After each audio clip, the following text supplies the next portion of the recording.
Mga idol, magpapandar ho tayo ng mga reserba ng bus company na pinagtatrabahoan ko ng mga makina na pangreserba mga idol. Kasi itong mga makina ay mga reserba mga idol. Yan mga idol. Isa, dalawa mga idol, tatlo, apat,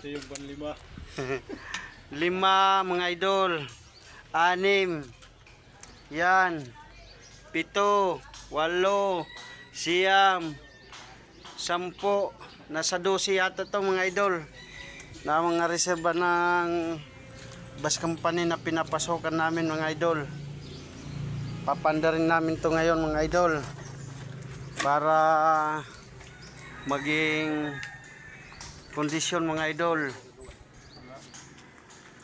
Yun lang muna mga idol.